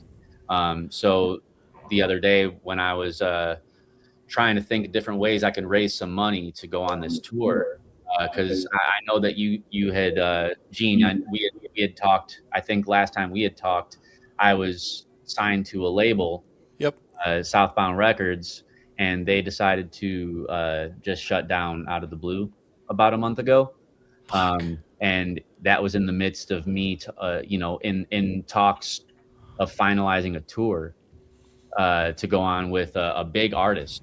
He goes by the name of Jerry Robinson. He's signed to Tech Nine's label, Strange Music, which is like arguably the biggest, most successful independent hip hop label in hip hop history. And so it was a huge opportunity for me, and I lost out on that opportunity because the label is no longer going to be funding that tour because there's no label anymore. So I luckily have a feature with Jerry Robinson on this Crash Landing album. Shout out to Jerry and his team. They're super awesome people. and I developed a really good relationship with Jerry, his wife, his manager, and so because they like me and they wanted to make sure that I could stay on the tour. Jerry's manager was kind enough to work with me on trying to get it on at least 2. So I'm on the Shelbyville, Indiana show for May 8th, and then Chicago for May 12th. That's where I'm from. So I'm going to make a weekend out of it. It's only 5 hours away from where I'm at here in Louisville. So, Dude, 5 days. 5 days you going on Indiana. yeah. It's crazy. So Hell yeah. Indiana is only about 2 hours away from me where that venue's at. So I'm going to drive to Indiana, do the show on Friday. And then after the show, I'm just going to drive to my buddy's house who stays in Lafayette, Indiana. And then I'm going to go to Chicago the next morning and just stay with my mom and, and enjoy some time with some family. Hell yeah. And be able to, just spend some time at home. And, outside of that, I mean, I'm really excited to do the Chicago show. I know that it was almost sold out, so I'm really stoked about that. But this is good. This is opening a lot of opportunity for me also. So, yeah, I'm just really stoked about the new stuff, man. I announced the album and I started selling a early access, like a digital version of the album to raise money so I could, fund. Is that still going on? It is. All right. So how do we do that with anybody watching the recording here, whatever? They just need to get a hold of you, DM you? Yeah. You can DM me on Facebook. If you have my number, you can send me a text, whatever, call. There's your Facebook connection right there. That'll take you right to Theory's page. Give him a follow. Yeah. DM him up. As soon as we get done here, I told you when I got your message the first time, I was in Maui. And so I said, let me get back. Well, I'm back now. So when we get off of here, I want to go ahead and get that done. Yeah. I mean, man, I appreciate it. And I've gotten a lot of really awesome. So the shows that I'm doing, they were $400 each. And, I raised $380 in the last 2 days to pay for the Chicago show now. So I only need one more album sale to get me the Chicago show to be paid for. Indiana's already paid for. So the Chicago show, once I sell one more album, it's all paid for. And so that takes that stress out of my circle. So you just need one more digital download to make it. Yeah. Well, cool. Then I got you covered. Yay! Yo, man, I appreciate it. Thank you. It's huge for me, man. And I've gotten from the people who did get the I've never done that before with any of my albums, like a digital download, like early access. Like it doesn't come out till June 13th. So, for the real fans and the real supporters, they're able to get the album about, a month and a half before it releases, which is cool. Yeah. So, for those, real fans and real supporters who have been with me since day one, or they're just really excited and anticipating the album, I'm giving everybody a chance to just DM me. I can take Venmo, Cash App, PayPal, Apple Pay, whatever, if you have my number. If not, I can give you the information to send a payment once I confirm the payment, which is $20 I'm selling it for. It's an 18-track album. So once I confirm payment, then I get an email address from you, and I will email you the files. They are embedded with my album art on it, and they're also embedded with the information. So if you want to download it from your email and put it on your Spotify or your Apple Music or wherever you stream your music, you can upload it there, and it'll have the album art, and it'll have the names of the songs with the artist. It shows the year it was recorded, the label, which is my independent label that I created for my LLC, from the bottom. And I'm super stoked, man.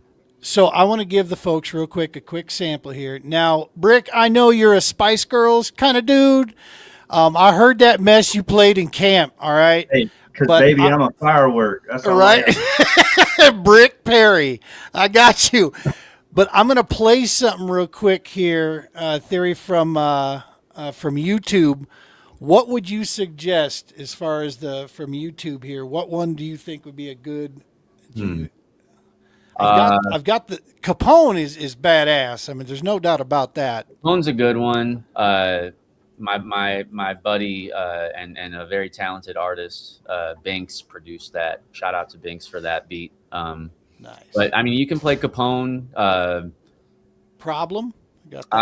Problem is me just kind of rapping, just to rap. Binks also produced that song.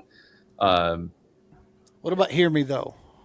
Hear Me Though is always a banger. That one is featuring my guy Berserk. Yeah. Let me throw that up. Yeah, that's fine. Let's see here. Berserk does the first verse and the hook, and then I do that second verse, and that one's a slept on song. A lot of people don't know about that one yet, but they will. I'm going to share this. I just want folks to get a sample of some of this here. And we're going full screen. And let me make sure. Yeah, we did a full music video for that one too. Shout out to Kato on the track. He's a huge producer. He's produced for a lot of really big artists, and he produced this beat. Now, you guys got to let me know if you can hear the volume on this thing. But they don't hear me though. Is it coming through? But they don't hear me though. Good. So that's my only Berserk. But they don't hear me though. Shout out to Berserk. He's When I'm gonna mute hop in the beat, I'm my gonna be something like an oddity prodigy. Oh my god, he be rocking these beats of modern day Socrates. I'm unlocking the lock with no key. I'm not what they thought I would be. No mockery, flocking to see my cabinet of curiosities. Twilight zone beside my bone. I'm split. I need like 5 mics on inside my dome. There's no lights on. You get what I mean? I'm bye gone. When I write my song, really wanna bite on like snakes. I say, but he get pythons. When I write my wrong, despite how long they never wanna break or be bygones. Mind of the comic, see why always you guys thinking are of new friends, man. material. Your Out of brains- the box, the yeah, way yeah, I kill these there beats is is a lot cereal. going on Even though here. the verse is hot and blasting through your stereo. They don't really hear me though. They don't really hear me though. This is a very like drum and They bass. don't really hear me though. They They don't really hear me. Yeah. hit hard on They double. don't really hear me though. Right? They don't really hear me. Crank it up, Brick. I know you got them subs going in next to that grand piano. They don't So really it, hear me it, though. it reminds me of a little bit of live. Yeah, it's time to clocking again, hopping the wave, get to the booth, make draws start dropping again, stopping, never been no option, cause my competition been flopping again, topping the 10 best rappers coming out of my city, got them all sobbing again, plotting to win, but I got a question, when is hip-hop gonna start hip-hopping again, Haters mobbing again, shocking to see them all start flocking again. I'm gonna get the mic cocked, but I can't let y'all's blood get on my conscience again. I'd rather fuck your girl and after take the bitch shopping again. And she gonna come back knocking again, sopping wet, gotta start mopping again. Guess they never give a fuck unless I'm popping pills, sipping lean. Y'all say anything so you can cop a deal, so it seem. I've been proud of all my shit, I keep it real, being me. But if I gotta really rap, I shoot to kill, R.I.P. And they don't even know. Been giving y'all this heat, you sleeping and it really show. It's time to wake 'em up with shit that make the speakers blow. But they don't really hear me though. They don't really hear me though. I love it. They don't really hear me though. Yeah, man, that gives you just you definitely want to get a copy of this. I'm telling you, and I'm probably going to grab another one once you do the official release. I'll get it twice. Yeah, no, we'll add it into Spotify then and get all that. The new album is incredible. It's and the cool thing about this is I've made it very cinematic. So there's some skits in there. It'll take you on like a story journey. Like it's I love it. like a music album / like audio book almost kind of thing. And Hell yeah. like, very cinematic. And if you listen from the first song to track 18 all the way through, you understand the story. And basically the whole story of this album is I've crash landed to Earth, and my artificial intelligence in the ship, Eli, he's destroyed because the ship's crashed and it's all messed up. And so I am going through trying to find these parts and these materials to fix my ship.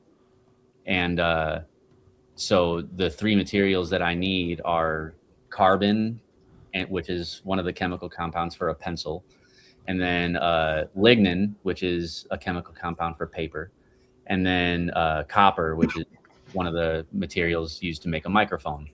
So, Nice. that was Berserk's recommendation. It was his suggestion for that. I thought it was really cool concept. Yeah. But we went with that. And I don't have Eli, the artificial intelligence in the ship, but I do have these Roam glasses. The Roam optics is what I call them in the album. And that has a built-in artificial intelligence, and her name is Nova. So you'll get an introduction to her after the second song. She kind of comes into the mix, and she's in these glasses, and she talks to me throughout the album and helps me navigate through getting these parts and tells me what I need to fix it. And we go on this whole crazy journey, and it's wild. Good but shit.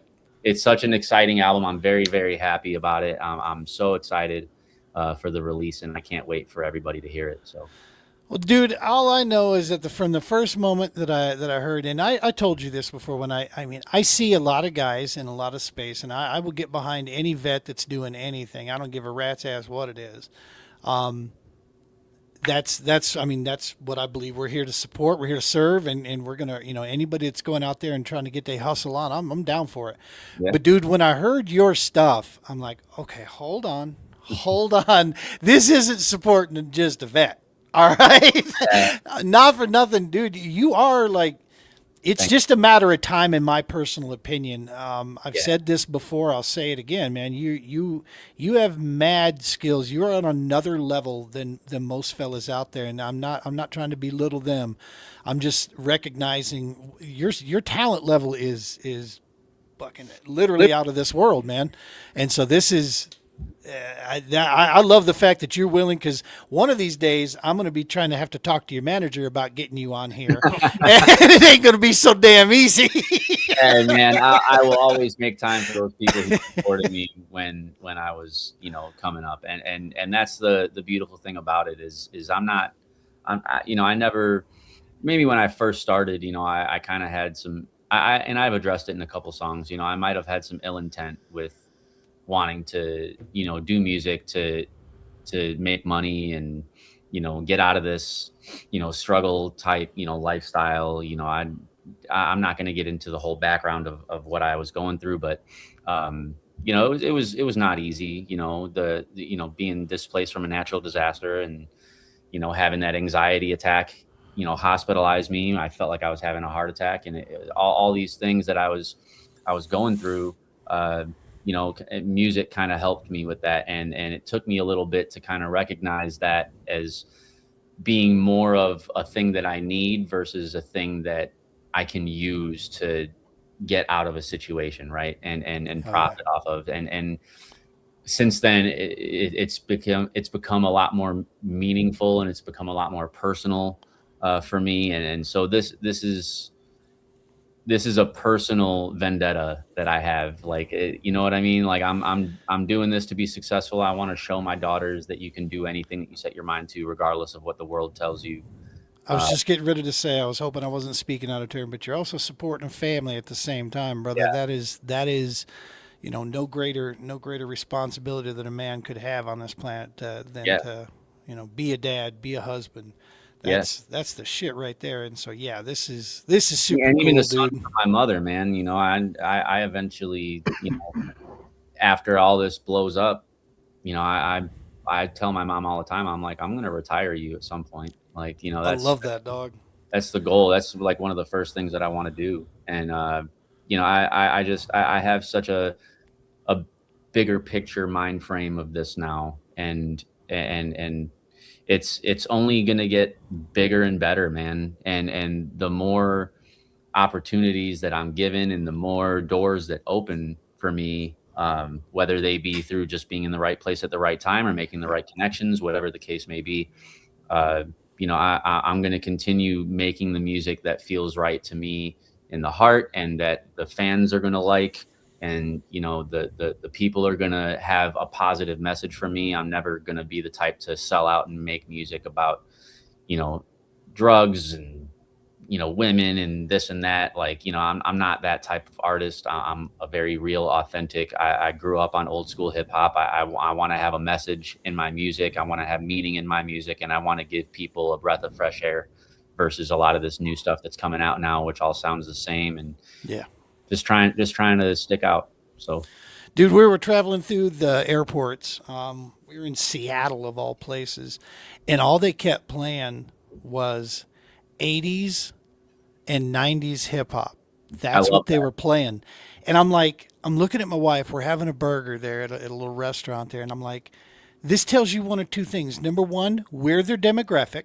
Okay. That's who they're aiming at. And number two, there's nothing worthwhile playing from today. That's why they don't think play. They got to go back to the 90s hip hop stuff. And they, I was like, dude, that should tell you something. When an airport of all places, that's what they're, throwing over the speakers. It's like, wow. Yeah. Well, I mean, it's timeless music, and it came, it's in a different society. It's in a different generation. And it's like, people now along with, you know, a lot of this woke culture and all this other, you know, crap that's all going around nowadays.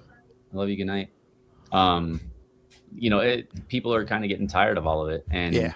you know, and a lot of that message is spreading in the music. You know, music is very powerful, you know, and so when you have music that has no depth, like it's just, That's the thing. it gets boring after a while, you know, Yeah. and it's like, you know, you can only listen to so much of, you know, this artist or that artist before you, Yeah. you know, and I want to be that artist that like Nice. nobody expects, right? You know, you look at me, you know, I'm a Marine Corps veteran. I'm white. I'm 38. I'm about to be 38 years old.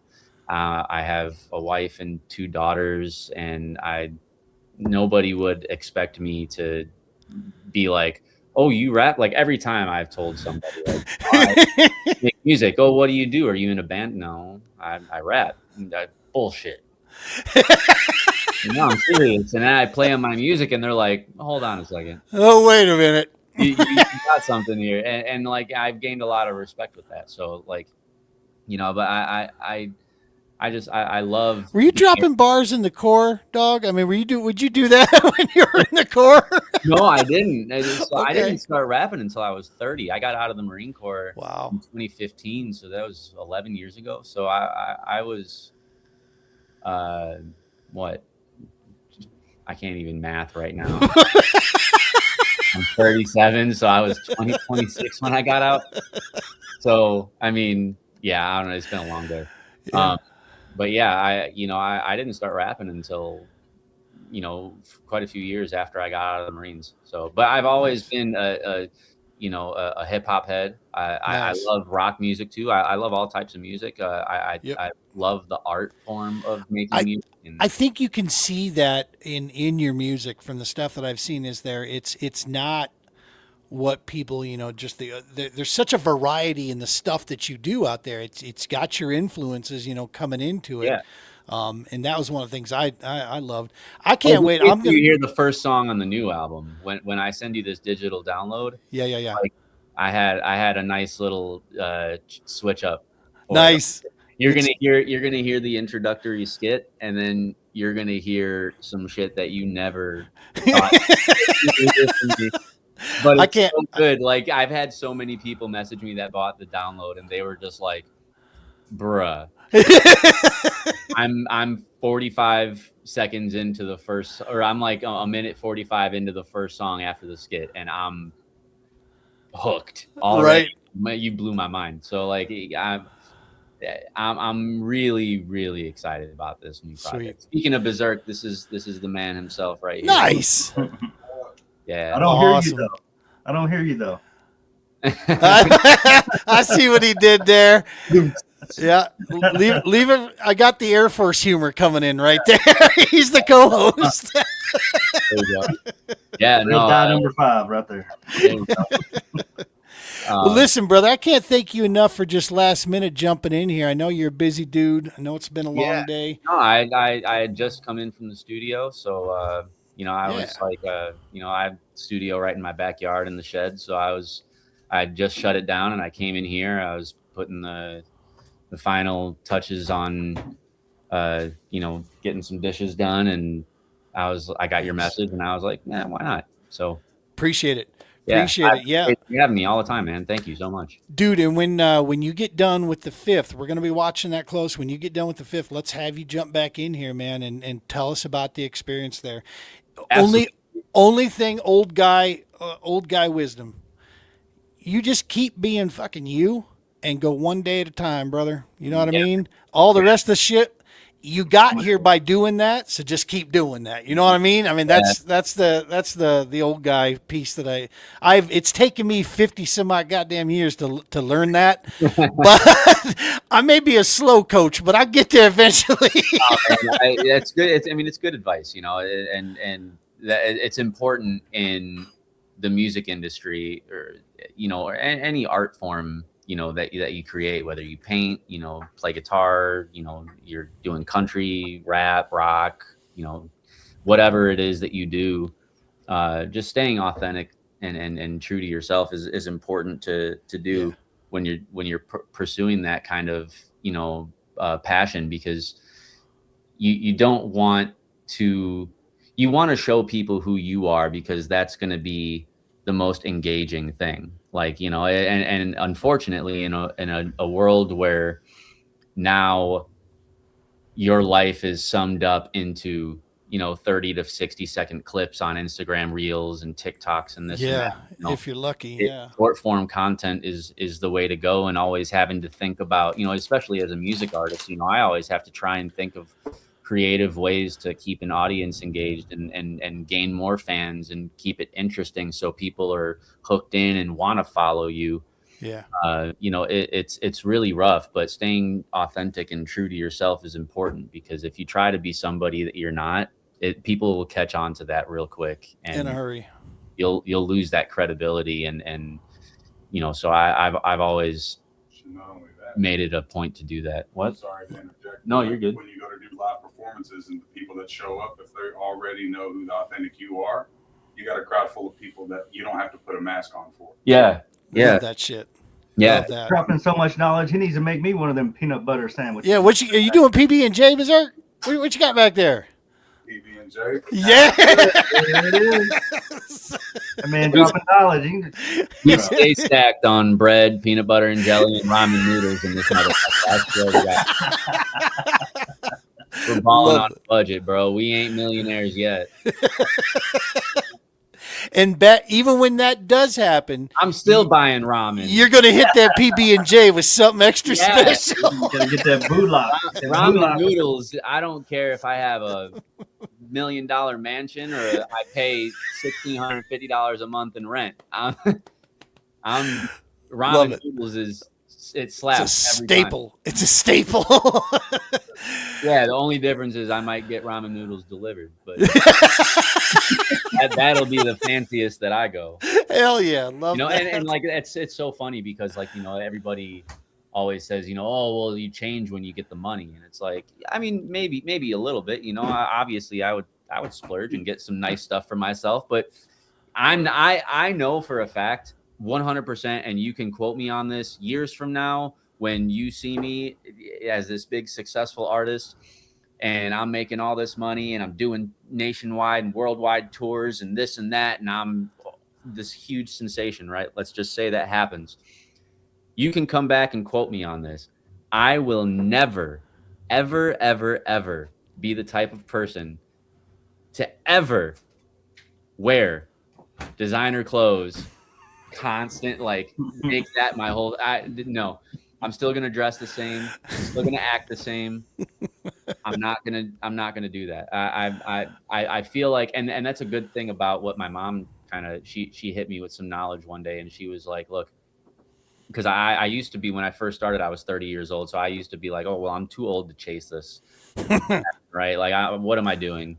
And I would let the people saying that to me, I would let it get to me, and it would kind of, fuck me up a little bit. But I always remember my mom when she told me, you needed to be at the age that you're at to start, so because you needed to have something to talk about in your music. And all the things that you've experienced up until this point, up until you hit your 30s, it's given you a platform now to speak about those experiences and help those people that potentially were in the same spot as you back then. And even now, when you're 30 years old, even 37, 38, even 40, you don't always, very few people that by your 30s, have their life figured out all the way. Right. We're all still going through those same kind of challenges and struggles. So it's like, I always remember my mom saying that to me, man, and it stuck with me, and it always will. Just having something to say, and that keeps me humble too. So, love it.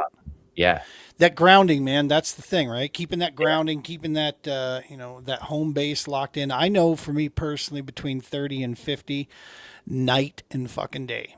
Right? Yeah. Where I was when I was 30 compared to where I'm at right now. Yeah. And it's not better, not worse, just very different. And it's like you said, the older I get, the more my appreciation for that story, for that content, for that sustenance, for something real. Yeah. All of a sudden, hype and stuff. I Yeah. literally stopped. In the fishing side of things, I stopped following a bunch of people because I just got tired of it's like, that's hype. That's not you. I want to see you, dog. I mean, tell Yeah. me, talk to if you're going to make the content, talk, Yeah. be yourself, give me something. Cause at the end of the day, plaques and all this kind of stuff, none of that shit matters, Yeah. right? It's that impact you had with other people, man. Exactly. I was just gonna say that. Yeah. Like, really, how do you impact? What messages do you leave? There you go, right there. This is. I remember her from the interviews. Yeah. She brings the entertainment in.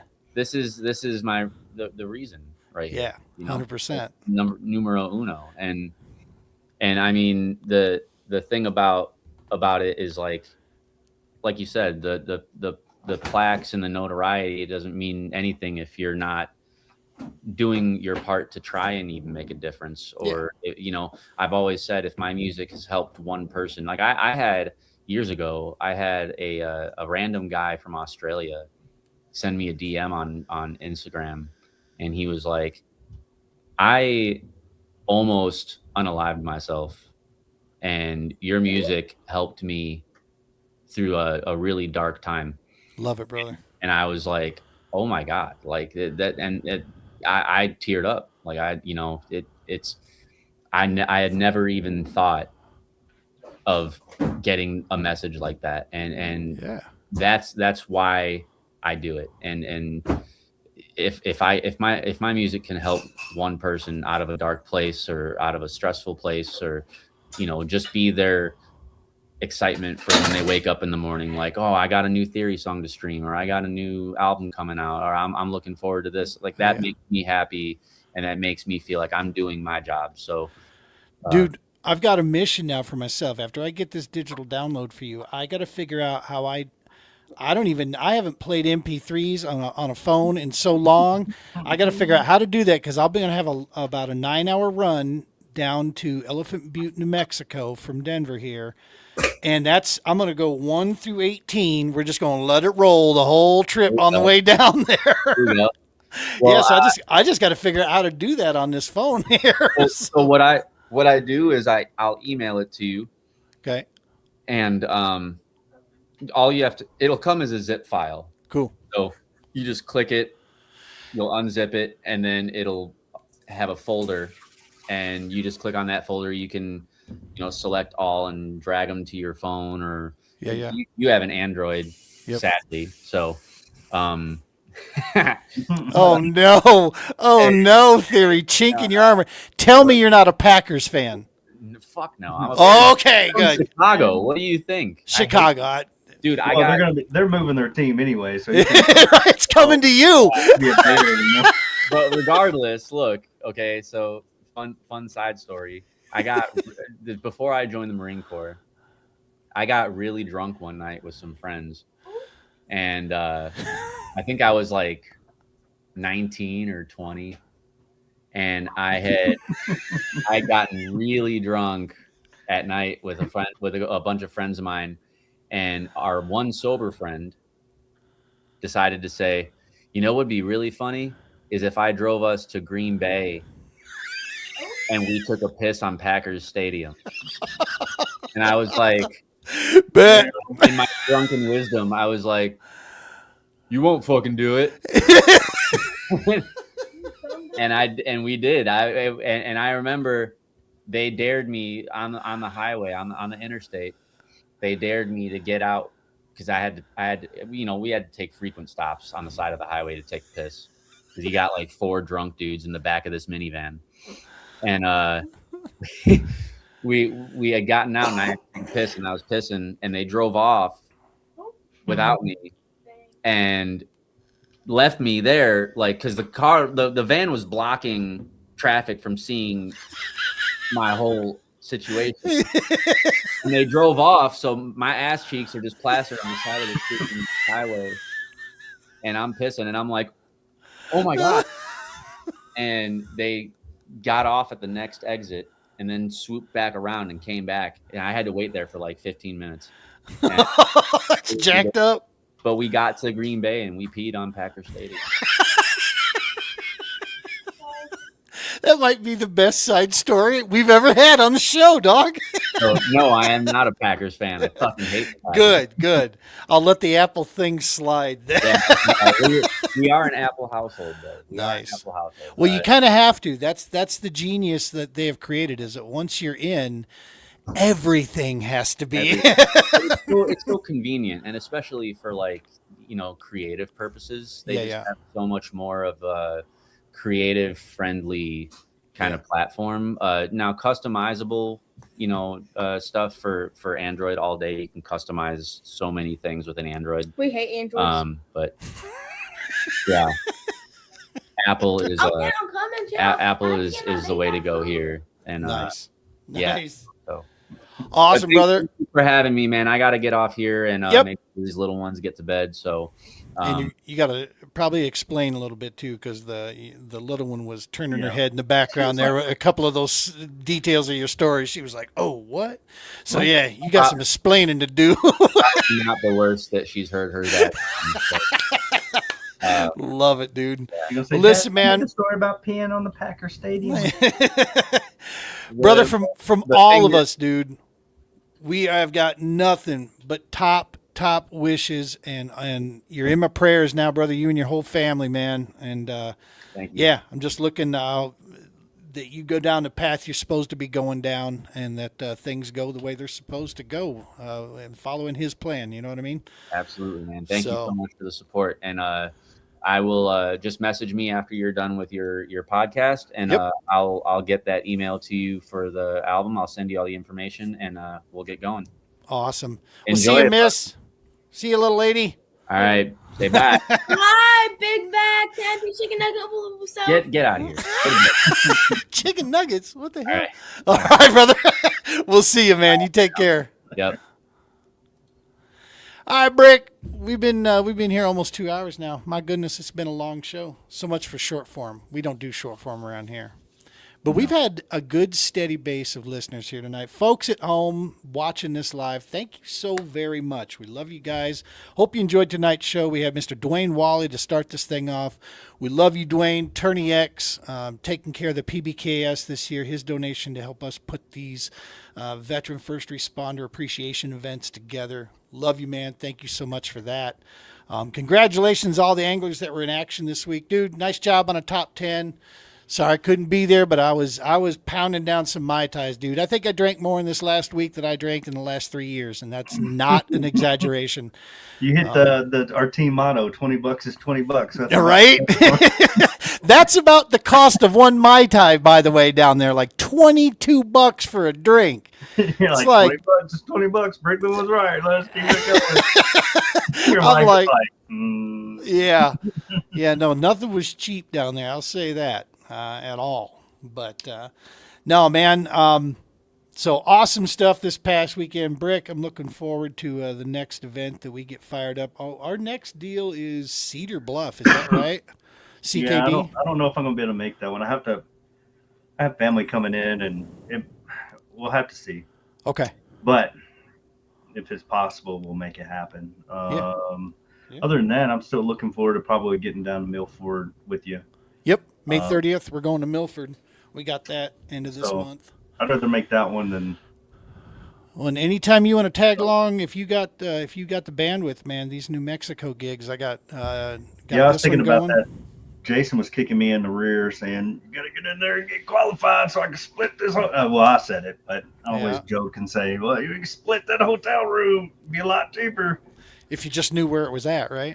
I think I hit the nail on the head. I think he was. Think so?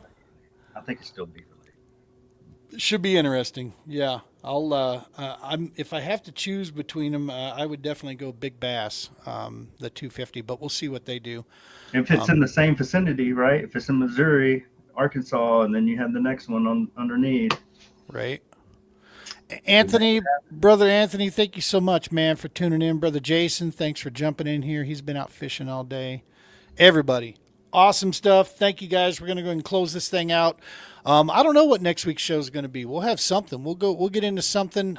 It's Mother's Day. So to be honest with you, we might take a break again. We said going into this, when the season started, which May it officially started, although we've been going since March, that we were going to knock down to maybe 2 shows a month. And so I might stay true with that. I'll let you know a bit by Wednesday, Thursday. We'll throw up whether or not we got a show on Mother's Day or not. That might be, I think we got some Mother's Day plans for my wife, so that might take us out of that. But who knows? Maybe we record something before we get there. But go check out, folks, one last time. Let me throw this out here. Go to Facebook. Go check out FromTheBottom.Theory. And Theory is spelled TH30RY. Go check that out. DM him, tell him you just saw him on the Double S or heard it from Gene here on the Double S podcast. Get an early copy, digital download copy for $20 from this guy. What you're doing is you're helping fund. He's raising money so that he can do these 2 major shows that he's going to be doing. One in Indiana in 5 days, and the next one is in Chicago. I'm going to go get my digital copy of this. If you enjoy hip hop, you are going to love Theory. His music is next level, and above that, if you just wanting to support United States Marine Corps veteran and father and husband, and just genuine good dude, it's a great thing to do, to go get a digital copy of that deal there. So, nevertheless, all right, brother, you got anything before we close this thing out? No, just stay safe. I'm looking forward to get out there so you guys can take my money this year, and then because that's what's been going on so far. Kenny and Lovall out here just beating a brother up. That's right. That's right. All right, man. Folks, you know the routine. Tight lines, be safe, take care of each other, and God bless.